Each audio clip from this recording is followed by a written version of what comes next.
James Bulger, the toddler who was tortured and murdered by 2 boys. Warning: before we begin, please be aware that the following video contains descriptions of violence and disturbing content, including the abuse and murder of a young child.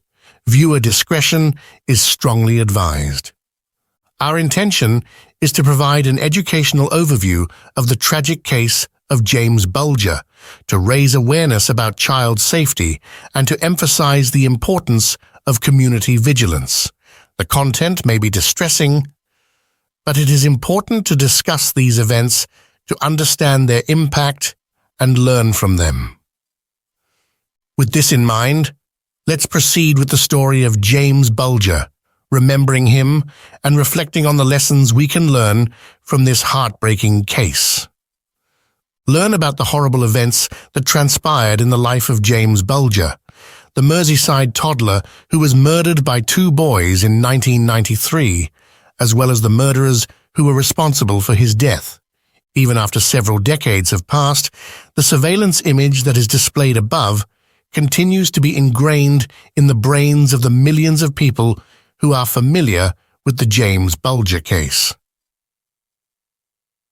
On February 12, 1993, in Bootle, England, 2 lads were guiding a toddler through a typical shopping mall.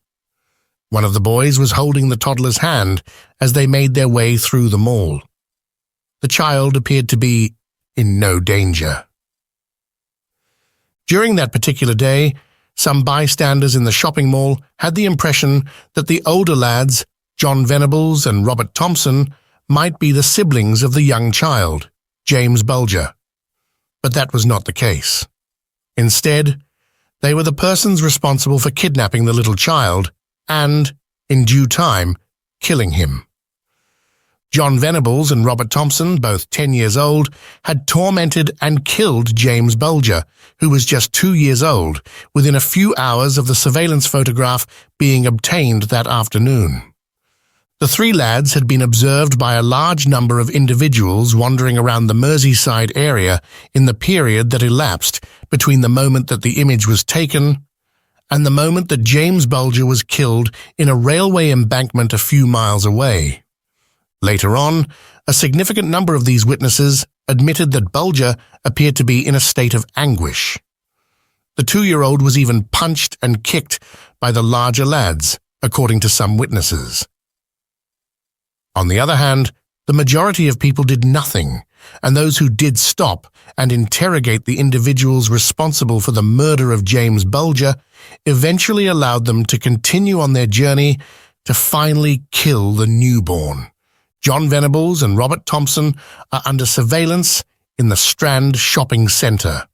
In the midst of a bustling shopping centre, Venables and Robert Thompson had to physically remove Bulger from the custody of his mother. This was the first step.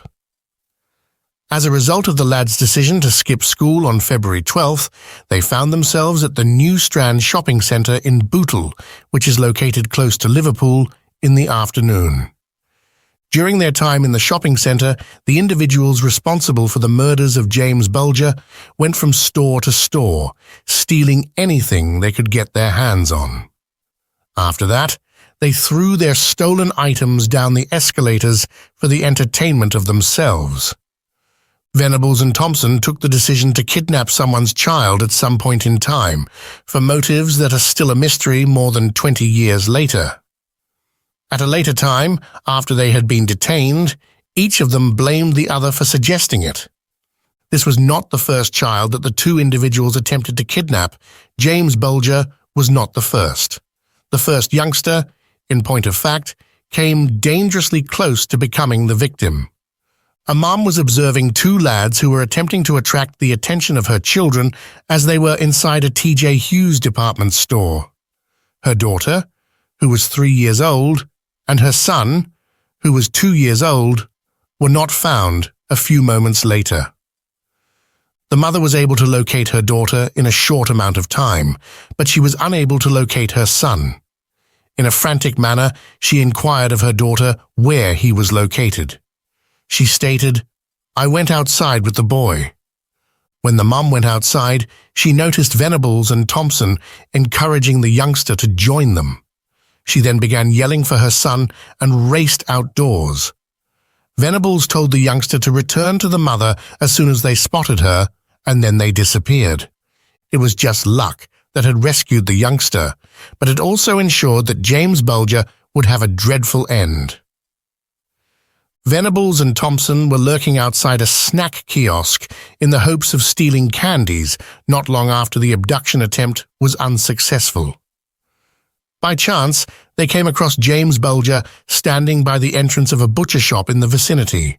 Because Denise, Bulger's mother, was briefly preoccupied with something else, they were able to convince the toddler to accompany them. When Venables approached him, he took his hand. As they made their way around the shopping center, a number of customers recalled that they had observed the three individuals. Sometimes Bulger would get ahead of the pack, leaving Venables and Thompson to ask him to come back by yelling, "Come on, baby." At 3:42 minutes past the hour, they were seen exiting the shopping center by a CCTV camera. At this point, Denise was approaching a state of panic. Although she was putting her order at the butcher shop, she had the impression that her kid was standing next to her. However, when she looked down, he was no longer there. She promptly located the security guards at the mall and provided a description of her son, including the clothing he was wearing. At first, they announced the boy's name through the loudspeakers located throughout the shopping center. A complaint of James Bulger's disappearance was filed with the local police station around 4:15 p.m., although there was no evidence of him by that time. During this time, the toddler started yelling for his mother after Venables, Thompson, and Bulger had already left the shopping center. The bigger boys paid him no attention and proceeded to a remote location close to a canal by continuing down the path.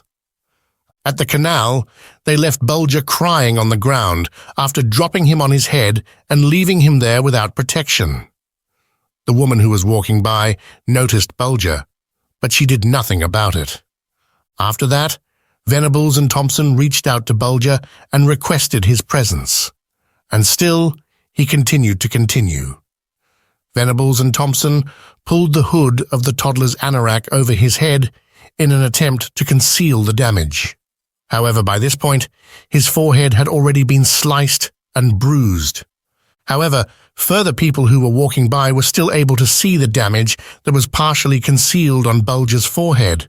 And furthermore, one individual even noticed a tear on Bulger's face. Nevertheless, nobody took any action. Next, the elder guys wandered aimlessly across Liverpool, passing by various establishments, including shops, buildings, and parking spaces. The street they were walking down was one of the busiest streets in Liverpool. After some time had passed, some witnesses recalled seeing Bulger laughing, while others recalled seeing him protesting and even shouting loudly for his mother. There was even a witness who witnessed Thompson kick Bulger in the ribs for making a resistance point. On the other hand, nobody took any action. Almost immediately after that, a woman witnessed Thompson punching Bulger and shaking him around. However, she removed the curtains from her window and shut out the scene. A glimpse of hope, although a momentary one, was delivered to James Bulger by a bystander, however. A woman of advanced age observed Bulger sobbing, took note of his wounds, and approached the three individuals in order to inquire about what was wrong. On the other hand, the two children, both of whom were 10 years old, stated, "We just found him at the bottom of the hill." She just instructed the two lads to bring the toddler to the Walton Lane police station, which is located nearby. It appeared that the woman was content with the explanation that they provided. Despite the fact that she cried out to them once again as they walked away, they did not turn around to look at her. Both she and the other woman, who was standing nearby, expressed concern, but the other woman stated that she had heard James laughing a few moments previously, so they both thought that there was nothing wrong. The fact that Bulger had gone missing was brought to the attention of one of the women later that evening. She voiced her regret to the authorities over the phone and apologized for her failure to take action. Bulger came dangerously close to being rescued once more, not long after the elderly woman discharged the youngsters and sent them on their way. Venables and Thompson were informed by a woman who would personally transport the youngster to the police station because she was concerned about the toddler. On the other hand, when she requested another woman in the neighborhood to watch over her daughter while she did so, the other woman declined, since her dog did not get along with younger people. Once more, Bulger managed to evade capture and escape from the place of refuge. Venables, Thompson, and Bulger then proceeded to enter 2 distinct stores, where they engaged in conversation with the proprietors of both establishments. Despite their apprehension regarding the older boys, the proprietors consented to their departure. After that, Venables and Thompson came across 2 older boys that they familiarized themselves with. In response to these lads' inquiry about the identity of the young child, Venables informed them that the child in question was Thompson's brother and that they were going to take him home. They eventually arrived at the railway station.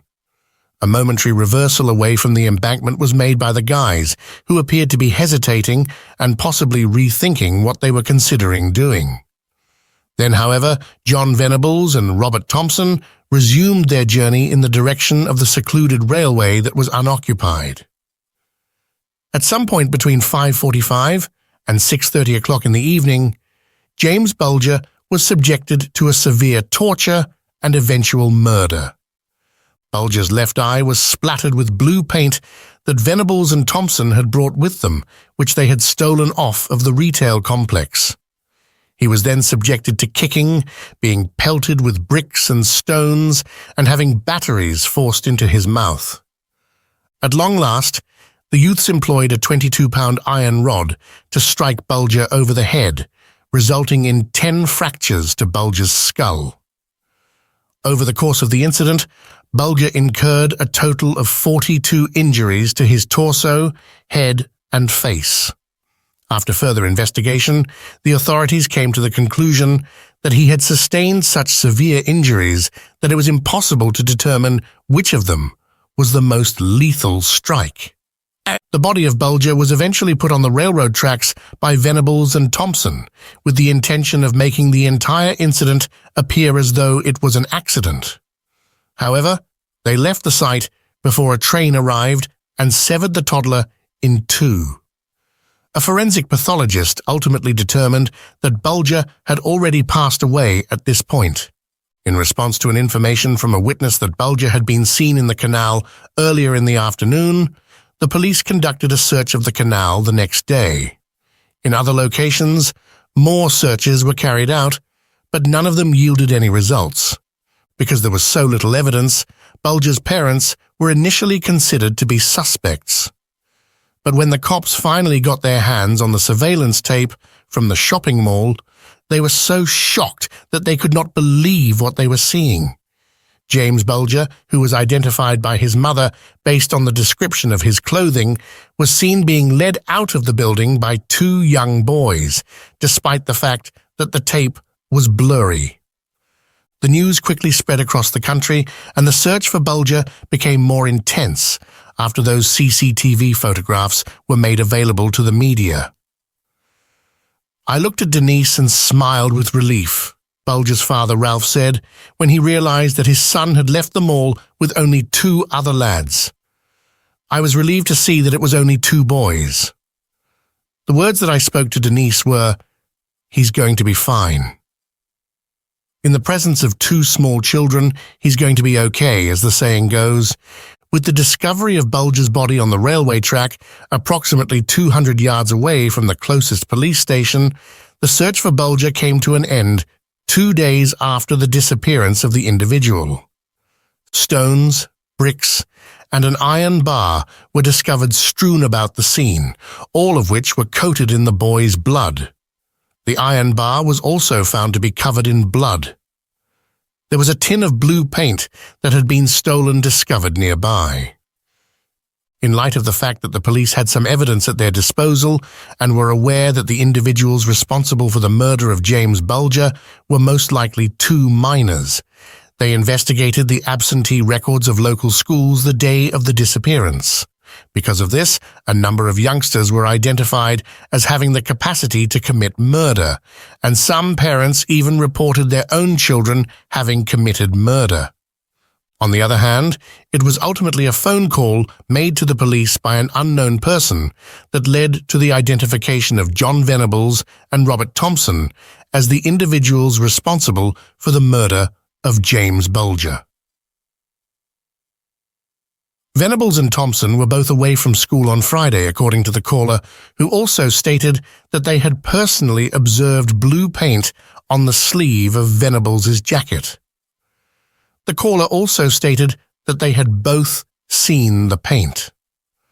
Following that, the police went to the residences of both children and found blood on Thompson's shoes as well as blue paint on Venables' shoulder.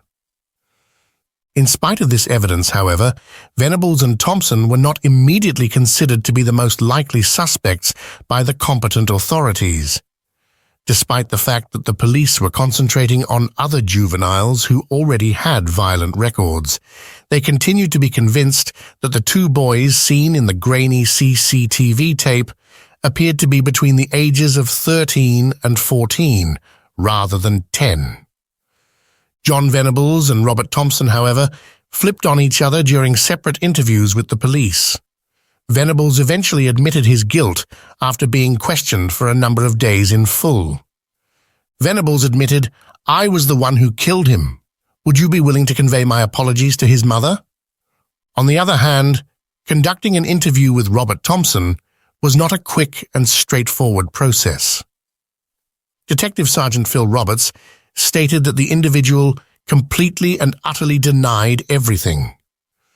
But in the end, he shot himself in the foot by giving me a detailed account of what James Bulger was wearing. Nevertheless, throughout the whole process, Thompson remained chillingly unaffected, garnering him the nickname "the boy who did not cry" from the press. There were charges brought against both Venables and Thompson. The trial started 9 months after the initial filing. People gathered outside the courthouse and demanded that the perpetrators of the murder of James Bulger be brought to justice. "Kill the bastards," individuals yelled at one another. The phrase, "a life for a life." In contrast to Venables' emotional outbursts, Thompson's demeanor during the trial was characterized by a lack of emotion and a lack of remorse, which only served to increase the level of public revulsion. Because of this, it was commonly believed that Thompson was the one who started the incident, despite the fact that authorities and psychiatrists have never been able to come to a resolution regarding the boy's reasons for taking the action. The author of the book, As If, A Crime, a Trial, a Question of Childhood, Blake Morrison, makes the observation that Venables had a temper and had been known to lose control and had done some pretty weird things, and it was just as likely that he was the instigator. Morrison's book is about the trial being conducted. In addition, the court-appointed psychiatrists found that the two boys were aware of right and wrong and were not sociopaths. Despite this, they were able to unearth any solid motives for the murder of James Bulger, which is something that no professional has been able to conclusively ascertain even in the years that have passed since the initial investigation. Given the circumstances surrounding their convictions, John Venables and Robert Thompson were the youngest individuals to be found guilty of that crime in Britain in the past 250 years. During the time that the jury foreman was reading the verdict, Venables and Thompson were seated in an adult court dock that had been configured in such a way that the boys could see over it. As is customary for juvenile criminals who have been found guilty of murder or manslaughter, Venables and Thompson were issued sentences that required them to complete their sentences at the discretion of Her Majesty. There is no maximum duration for this indefinite sentence. Nevertheless, there is a minimum term that will be set on an individual basis.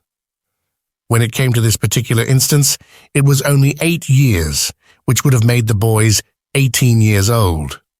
Following that point, the individuals responsible for the murder of James Bulger were to undergo evaluations, and if they were not found to pose a threat to the general public, they were to be released. Venables and Thompson, according to all accounts, did not exhibit any dangerous or abnormal behavior when they were inside. Rather, they served their sentence for the murder of James Bulger in a tranquil and uncomplicated manner. As a result, both brothers were freed from prison in the year 2001, when the 8 years had passed. Due to the public outrage that accompanied their trial and the risk of residents searching for the notorious James Bulger murders in order to exact revenge, John Venables and Robert Thompson were bestowed with new identities and granted legal anonymity for the rest of their lives upon their release. To this day, there have been no attempt at retribution that can be considered noteworthy. In the year 2004, Denise Bulger, the mother of James Bulger, was able to identify Robert Thompson. Nevertheless, she was paralyzed with hatred and was unable to encounter him.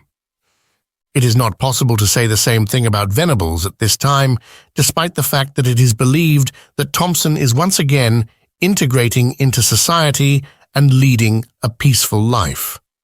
For downloading photographs that depicted various forms of sexual abuse being inflicted upon male babies, he was subjected to incarceration in the year 2010.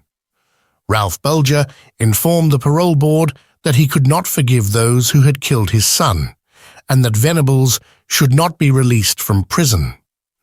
This occurred in 2013, when he became eligible for parole. It was at that time that he made the statement, "There are times when you feel as though you are having a heart attack. It's nothing more than a big knot in your chest, and it's been there from the very beginning all the way through." In spite of this, Venables was ultimately released. When further photographs of child abuse and a pedophile guidebook that provided tips on having sex with children were discovered on John Venables' computer in November 2017, he was subjected to another round of incarceration. As a result of his participation with Robert Thompson in the murder of James Bulger 25 years earlier, John Venables was sentenced to 3 years and 4 months in jail, which is not too far from half of the amount of time he had previously served. A parole hearing for Venables was scheduled to take place in November of 2023, and it was announced in September of the same year that he would be granted parole. Venables should be sentenced to spend the rest of his life in prison for the serious crime he perpetrated on that awful day in 1993, according to James Bulger, who instantly spoke out and reiterated his position. Immediately following this examination of the circumstances surrounding the death of James Bulger and the fate of Robert Thompson and John Venables, you will be able to view some further eerie photographs of the victim taken right prior to their passing. Read up on the most heinous individuals who have committed murders against children. It is finally time to learn about Mary Bell, the 11-year-old girl who was responsible for the deaths of toddlers and then escaped light. Thank you for watching. If you found this video informative, please like and subscribe to our channel for more educational content on important social issues. Let's honor James Bulger's memory by continuing to work towards a safer world for all children.